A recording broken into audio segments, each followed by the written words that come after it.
Hi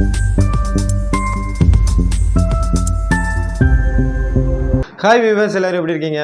இந்த வீடியோவில் நம்ம இன்னைக்கு எதை பற்றி பேச போகிறோம்னா, உத்தரப்பிரதேச மாநிலத்தில் 144 ஆண்டுகளுக்கு ஒரு முறை நடக்கக்கூடிய மகா கும்பமேளா நடந்துட்டு வந்துட்டு இருக்கு. கிட்டத்தட்ட பார்த்தீங்கன்னா உத்தரப்பிரதேச மாநிலம் 7000 கோடி இதுக்குன்னு செலவு பண்ணியிருக்காங்க. 44 நாட்கள் நடக்கக்கூடிய இந்த திருவிழாவிற்கு கிட்டத்தட்ட 40 கோடி மக்கள் வருவாங்கன்னு எதிர்பார்க்கப்படுது.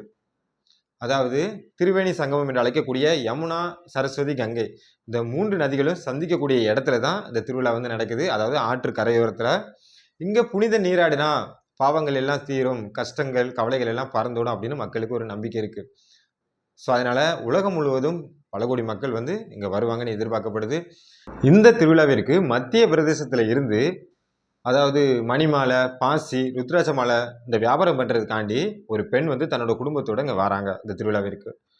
ஸோ அந்த இடத்துல அவங்க வியாபாரம் பண்ணிக்கிட்டு இருந்த டைம்ல ஒரு பக்தர் ஒருவர் அவங்க வந்து அழகா இருக்காங்க அப்படின்னு போட்டோ எடுத்து சமூக வலைதளங்களில் வந்து பதிவேற்றாரு. ஸோ அதுக்கப்புறம் பார்த்தீங்கன்னா எல்லாரும் இந்த பெண் வந்து ரொம்ப அழகா இருக்காங்க, இவங்க இங்கே பாசி வித்துட்டு இருக்காங்களா, ருத்ராட்ச மாலை வித்துட்டு இருக்காங்களா, இவங்க இங்கே இருக்கக்கூடிய ஆளே இல்லை, ரொம்ப அழகா இருக்காங்க அப்படின்னு சமூக வலைதளங்களை எல்லாருமே ஷேர் பண்ண ஆரம்பிக்கிறாங்க. கிட்டத்தட்ட ஒரு வாரத்தில் பார்த்தீங்கன்னா இவங்க இந்தியா முழுவதும் ட்ரெண்டிங்கில் இருக்காங்க, நம்பர் 1ல. ஸோ அதுக்கப்புறம் கும்பமேளா விழாவிற்கு வருகை தரக்கூடிய நிறைய பேர் வந்து பார்த்தீங்கன்னா இவங்க கூட நான் அவங்க கூட ஒரு செல்ஃபி எடுக்கணும் அப்படின்னு சொல்லி ரொம்ப டார்ச்சர் பண்ண ஆரம்பிச்சிட்டாங்க. ஸோ மொத்தத்தில் இவங்கள வியாபாரம் பண்ணவே விடலை. ஒரு கடத்தில் பார்த்தீங்கன்னா பொதுமக்கள் இவங்களை பண்ண டார்ச்சரில் இவங்க வியாபாரமே பண்ண வேணாம் அப்படின்னு சொல்லிட்டு, அதாவது இவங்க ஊரை பார்த்தே கிளம்பி போயிருந்தாங்க. இப்படி ஒரு சம்பவம் தான் இந்த கும்பமேளா விழாவில் நடந்திருக்கு. இதை பற்றி தான் நம்ம இன்னைக்கு டீட்டெயிலாக பார்க்க போகிறோம். வாங்க வீடியோக்குள்ள போகலாம். அதுக்கு முன்னாடி நீங்கள் இன்னும் நம்ம சேனலை சப்ஸ்கிரைப் பண்ணனா சப்ஸ்கிரைப் பண்ணி வச்சுக்கோங்க. அப்போ தான் இந்த மாதிரி உலகத்தில் நடக்கக்கூடிய முக்கியமான செய்திகளை நீங்கள் நம்ம சேனல் மூலமாக தெரிஞ்சுக்க முடியும்.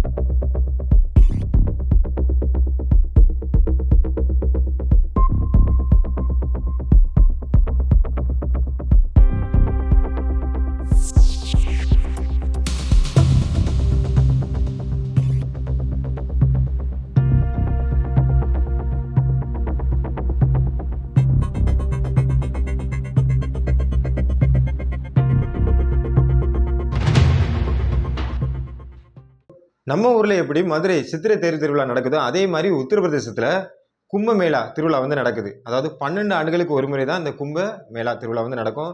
இப்போ இது வந்து கிட்டத்தட்ட 12வது கும்பமேளா, அதாவது 144 ஆண்டுகளுக்கு ஒரு முறை நடக்கக்கூடிய இந்த கும்பமேளாவை தான் மகா கும்பமேளா அப்படின்னு அழைக்கிறாங்க. அதாவது இது திரிவேணி சங்கமம், அதாவது கங்கை, யமுனா, சரஸ்வதி இந்த 3 ஆறுகளும் சந்திக்கக்கூடிய இடத்துல தான் இந்த திருவிழா வந்து நடக்குது. அதாவது அலகாபாத், உஜ்ஜைன், நாசிக், ஹரித்வார் இந்த ஆற்றின் கரையோரங்களில் தான் இந்த திருவிழா வந்து நடக்குது. கிட்டத்தட்ட பார்த்தீங்கன்னா உத்தரப்பிரதேச அரசாங்கம் 7000 கோடி ரூபாய் செலவு பண்ணி இந்த மகா கும்பமேளா திருவிழா வந்து நடத்துறாங்க. இங்க 44 நாட்கள் இந்த திருவிழா வந்து நடக்க போகுது, ஆல்ரெடி நடந்துட்டு இருக்கு. இதுக்கு கிட்டத்தட்ட 40 கோடி மக்கள் வந்து இங்க வருவாங்க அப்படின்னு எதிர்பார்க்கப்படுது. இதனால உத்தரப்பிரதேச அரசாங்கம் வந்து டெம்பரரியா, அதாவது 10,000 ஏக்கர் கணக்கில் உள்ள நிலத்துல டெம்பரரியா பக்தர்கள் தங்குறதுக்கு வந்து, அதாவது டென்ட் மாதிரி போட்டு விடுதிகள் கட்டியிருக்காங்க. அதுக்கப்புறம் பார்த்தீங்கன்னா டாய்லெட், அதுக்கப்புறம் தற்காலிக, அதாவது காவல் நிலையத்தை அமைச்சு கொடுத்துருக்காங்க. இது போக பார்த்தீங்கன்னா அங்கே வரக்கூடிய பக்தர்களுக்கு வந்து உணவு டெய்லி கிட்டத்தட்ட 1 கோடி பேருக்கு அன்னதானம் வந்து அங்கே வழங்கப்படுது. எல்லாத்தையும் உத்தரப்பிரதேச அரசாங்கம் தான் செஞ்சுட்டு இருக்காங்க. இது மூலமா அவங்களுக்கு வருமானம் வருது அப்படின்னு சொல்லப்படுது. இதில் பார்த்தீங்கன்னா உலகமெங்கும் இருக்கக்கூடிய அகோரிகள் நீங்கள் பார்த்துருப்பீங்க. அகோரிகள் எப்படி இருப்பாங்கன்னு உங்களுக்கு தெரியும். இதே மாதிரி உலகத்தில் இருக்கக்கூடிய எல்லா பகுதிகளிலும் இருக்கக்கூடிய அகோரிகள் வருவாங்க. அதுக்கப்புறம் நாகசாதுக்கள். இந்த நாகசாதுக்கள் பார்த்தீங்கன்னா எந்த ஆடையுமே அணிஞ்சிருக்க மாட்டாங்க. அதாவது மெட்டல் ஃப்ரீ பாடின்னு சொல்லுவாங்க. எந்த ஆடைகளும் அணியாமல் திருநீர் மற்றும் சாம்பலை மேலே பூச்சிட்டு வருவாங்க. ஸோ இந்த அகரிகள், நாகசாதுக்கள் எல்லாருமே ஒன்று கூடி அந்த 3 ஆறுகளை சந்திக்கக்கூடிய இடத்துல வந்து புனித நீராடுவாங்க. அதை தொடர்ந்து மக்களும் புனித நீராடுவாங்க. இங்கே புனித நீராடும் போது, அதாவது ஹரஹர மகாதேவி அப்படின்னு சொல்லிட்டு புனித நீராடுவாங்க. இங்கே நீராடினா அதாவது பாவங்கள், கஷ்டங்கள், கவலை எல்லாம் நீங்கும் அப்படின்னு மக்களுக்கு வந்து ஒரு நம்பிக்கை இருக்கு. இங்க மக்கள் வந்து ஏன் புனித நீராடுறாங்க அப்படிங்கிறதுக்கு ஒரு புராண கதை இருக்கு. அதாவது தேவர்கள் வாழ்ந்த அந்த காலத்துல தேவர்களும் அசுரர்களும் பார்க்கடலில் வந்து, அதாவது சாகா வரம் அளிக்கக்கூடிய அமிர்தத்தை வந்து தேடிட்டு இருக்காங்க. அப்போ ஒரு வழியா தேடி அமிர்தத்தை எடுத்துட்டாங்க. அப்போ அசுரர்கள் வந்து இந்த அமிர்தத்தை வந்து களவாடிட்டு போறாங்க. அப்போ அதாவது தேவர்களுக்கும் அசுரர்களுக்கும் இடையே கிட்டத்தட்ட பார்த்தீங்கன்னா 12 நாட்கள் 12 இரவு வந்து சண்டை நடக்கு. அந்த சண்டையில என்ன நடக்கு பாருங்க, அந்த அமிர்தம் எல்லாமே மேலேருந்து கீழ சொட்டு சொட்டா விழ ஆரம்பிக்குது. ஸோ அந்த அமிர்தங்கள் விழுந்த இடம் தான் இந்த திரிவேணி சங்கமம். அதாவது கங்கை, யமுனா, சரஸ்வதி சந்திக்கக்கூடிய இடத்துல தான் அமிர்தம் வந்து விழுந்திருக்கு. அதனால அந்த இடத்துல மக்கள் வந்து குளிச்சாங்கன்னா, அவங்களுக்கு வந்து சாகா வரம் கிடைக்கும். அவங்களோட பாவங்கள், கவலைகள் எல்லாமே தீர்ந்துவிடும் அப்படின்னு மக்கள் வந்து ஒரு நம்பிக்கை வச்சிருக்காங்க.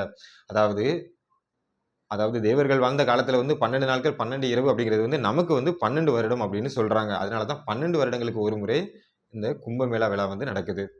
இதுல இன்னும் இன்ட்ரெஸ்டிங்கான விஷயம் என்ன அப்படின்னு பார்த்தீங்கன்னா, பூமி, சந்திரன், வியாழன், சனி இந்த கோள்கள் எல்லாமே ஒரே நேர்கோட்டுல இருக்கும்போது தான் இந்த மகா கும்ப விழா வந்து நடக்குது. அதுக்கப்புறம் பார்த்தீங்கன்னா, அதாவது 12 வருடங்களுக்கு ஒரு முறை நடக்கக்கூடிய இந்த கும்பமேளா விழாவுல வந்து நெறைய பக்தர்கள் வந்து கூட்ட நெரிசல்ல சிக்கி இறந்திருக்காங்க. ஏன்னா, உலகம் முழுவதும் இருந்து மக்கள் வந்து இங்க வராங்க. கிட்டத்தட்ட பார்த்தீங்கன்னா, இந்த வருடம் மட்டும் 40 கோடி மக்கள் வருவாங்கன்னு எதிர்பார்க்கப்படுது.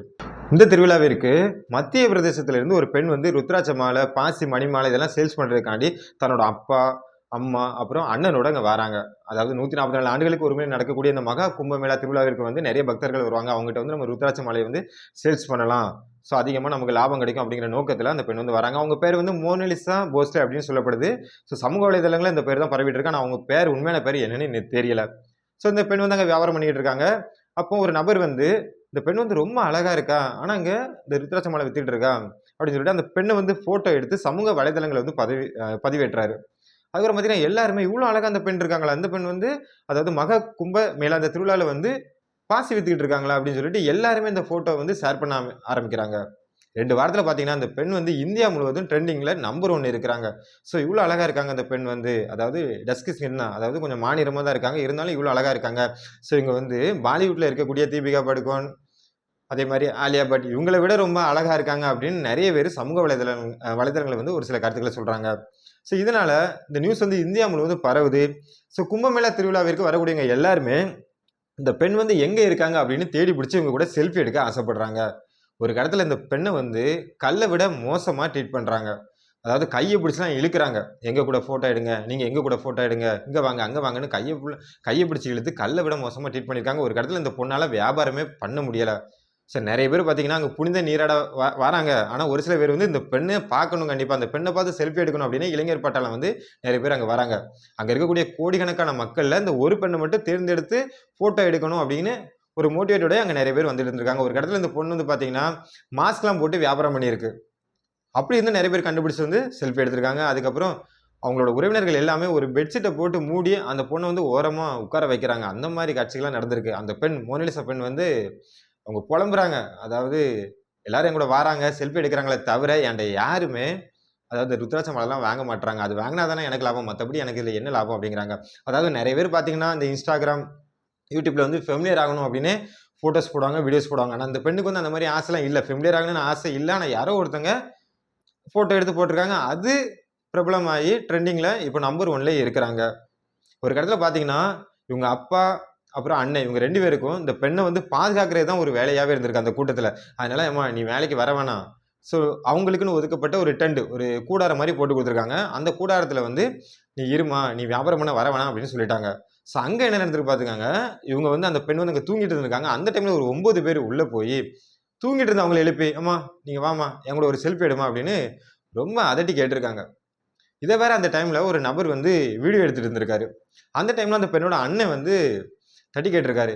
"எதுக்கு இப்படி டார்ச்சர் பண்ணிக்கிட்டு இருக்கீங்க? தூங்க கூட விட மாட்டீங்களா?" அப்படிங்கிற மாரி கேட்டிருக்காங்க. அதுக்கு அவங்க சொல்லியிருக்காங்க, "இல்ல உங்க அப்பா தான் சொன்னாங்க. அந்த பெண் கூட வந்து ஃபோட்டோ எடுக்கலாம். நீங்க போய் எடுத்துக்கோங்க. அவங்க டென்ட்ல தான் தூங்கிட்டு இருக்காங்கன்னு சொன்னாரு." அப்படின்னு அவங்க வந்து சொல்றாங்க. அதுக்கப்புறம் இந்த பெண் வந்து, "எங்க அப்பா சொன்னாங்க, நீங்க எங்க அப்பா கிட்ட போய் எடுங்க. நான்லாம் ஃபோட்டோ எடுக்க அலோவ் பண்ண மாட்டேன்." அப்படி இப்படின்னு இந்த பொண்ணு வந்து ரொம்ப கோபப்பட்டுருக்காங்க. ஒரு கட்டத்தில அவங்க அண்ணன் வந்து அவங்கள வந்து வெளியேற்றிருக்காங்க 9 பேரையும். ஆனா அந்த 9 பேரும் அவங்க அண்ணன தாக்கியிருக்காங்க. திரும்ப அவங்க அப்பாவும் உள்ள வந்து சண்டை பெரிய அளவுல பெரிய பிரச்சனையா இருக்கு. அதுக்கப்புறம் அந்த பெண்ண அங்கருந்து மீட்டெடுத்துட்டு வந்து, "நீங்க இருக்க வேணாம்மா. அங்க இருந்தா வியாபாரம் பண்ண விட மாட்டாங்க. உன்னையும் நிம்மதியா இருக்க விட மாட்றாங்க. அதனால நீ ட்ரெயின் ஏறி ஊருக்கு போயிரு." அப்படின்னு ஊருக்கு அனுப்பி வச்சிருக்காங்க. ரயில்வே ஸ்டேஷன் போற வழியிலும் பிரச்சனை. ஏன்னா அங்கேயும் நெறைய பேர் இவங்கள வந்து பார்த்தீங்கன்னா, அவங்களோட செல்ஃபி எடுக்கணும், ஒரு ஃபோட்டோ எடுக்கணும் அப்படின்னு சொல்லி ரொம்ப டார்ச்சர் பண்ணியிருக்காங்க. ஒரு வழியா அவங்கள இப்போ ஊருக்கு அனுப்பி வச்சிருக்காங்க. எப்பேர்ப்பட்ட சம்பவம் பாருங்க. ஒரு சில யூடியூபர்ஸ், ரிப்போர்ட்டர்ஸ் எல்லாம அந்த பொண்ணுகிட்ட வந்து இன்டர்வியூ எடுக்க போறேன் அப்படிங்கிற பேர்ல என்னெல்லாமோ கேள்வி கேட்குறாங்க. அவங்களோட ஃப்ரீடத்த வந்து பறிக்கிற மாரி. அதாவது நீங்க யாரையும் லவ் பண்றீங்களா? உங்களுக்கு யார் மேலயாவது அஃபெக்ஷன் இருக்கா? உங்கள யாராவது லவ் லவ் பண்ணதுக்கு ப்ரொபோஸ் பண்ணியிருக்காங்களா? உங்களோட வீடு எங்க இருக்கு? உங்க அட்ரஸ் என்ன? இந்த மாரி அந்த பெண்ண போட்டு ரொம்ப டார்ச்சர் பண்ணி நெறைய கேள்விகள் எல்லாம் கேட்டிருக்காங்க. எல்லா யூடியூபர்ஸ்ன்னு சொல்லல. ஒரு சில பேர் இந்த மாரி கேள்விகள வந்து கேட்டிருக்காங்க. அதுக்கப்புறம் பார்த்தீங்கன்னா, பாலிவுட்ல இருக்கக்கூடிய எதார்த்தமான திரைப்படம் எடுக்கக்கூடிய ஒரு டைரக்டர் தான் சனோஜ் மிஸ்ரா. இவரு வந்து அதிகாரப்பூர்வமா அனவுன்ஸ் பண்ணியிருக்காரு. என்னன்னா, இந்த பெண்ண வந்து என்னோட அடுத்த திரைப்படத்துல நான் வந்து நடிக்க வைப்பேன். ஒரு சப்போர்ட்டிங் கேரக்டரா கூட இருக்கலாம். இல்லன்னா ஹீரோயினா கூட இருக்கலாம் அப்படின்னு சொல்லியிருக்காரு. பாருங்க, ருத்ராட்ச மாலை விக்க வந்த ஒரு பொண்ணுக்கு வாழ்க்கை வந்து எப்படி மாறப்போகுதுன்னு. அப்படி மாறல. சப்போஸ் அப்படி மாறுச்சுன்னா உண்மையிலே சந்தோஷம் தான். அந்த பொண்ணு சினிமால நடிச்சு ஒரு பெரிய செலிபிரிட்டி ஆயிட்டாங்கன்னா, உண்மையிலே மக்கள் எல்லாருமே ரொம்ப சந்தோஷம் தான் படுவாங்க. ஆனா இந்த மாரி அவங்கள வந்து வியாபாரம் பண்ண விடாம ட்ரீட் பண்றது வந்து உண்மையிலே ஒரு மோசமான விஷயம் தான். அவங்களே வயித்து பொழப்புக்காண்டி வியாபாரம் பண்ண வந்திருக்காங்க. அவங்கள வியாபாரம் பண்ண விடாம நான் ஃபோட்டோ எடுக்கணும், செல்ஃபி எடுக்கணும்னு சொல்லி டார்ச்சர் பண்ணிட்டு, மொத்தத்துல அந்த பொண்ணையே இங்கருந்து காலி பண்ணி அனுப்பி விட்டுட்டாங்க. கும்பமேளா விழாவுல பேசுறதுக்கு நெறைய விஷயங்கள் இருக்கு. பிரபலப்படுத்துறதுக்கு நெறைய விஷயம் இருக்கு. ஆனா, இங்க இவங்க வந்து எத பிரபலப்படுத்திருக்காங்க பார்த்தீங்களா? ஒரு பெண்ண வந்து இந்தியா முழுவதும் ட்ரெண்டிங் நம்பர் 1ல இருக்கிற மாரி நம்ம பக்தர்கள் வந்து பிரபலப்படுத்தியிருக்காங்க. இது போக பார்த்தீங்கன்னா, இன்னும் ஒரு சில எதிர்பாராத சம்பவங்கள்லாம் நடந்திருக்கு. அதாவது இடுக்கி பாபா அப்படிங்கிற ஒரு ரொம்ப புகழ்பெற்ற அகோரி ஒருத்தவங்க வந்து இந்த மகா கும்பமேளா திருவிழாவிற்கு வந்து வந்திருக்காங்க.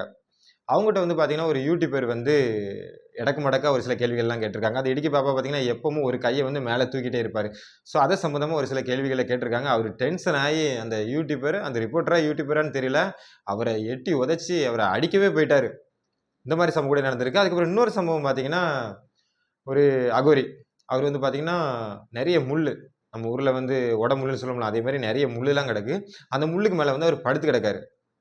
அதாவது ஒரு தியான நிலையில இருக்காரு. அவர்கிட்ட போயிட்டு ஒரு யூடியூபர் வந்து, அதாவது இது உண்மையாவே முள்ளு தானா? இல்ல டூப்ளிகேட் முள்ளா? அப்படின்னு கேட்டிருக்காரு. ஒரிஜினல் முள்ளா? இல்ல டூப்ளிகேட் முள்ளா? அப்படின்னு கேட்டிருக்காரு. இதுக்கு மனுஷன் கோபப்பட்டு ருத்ரதாண்டவமா ஆடிட்டாரு.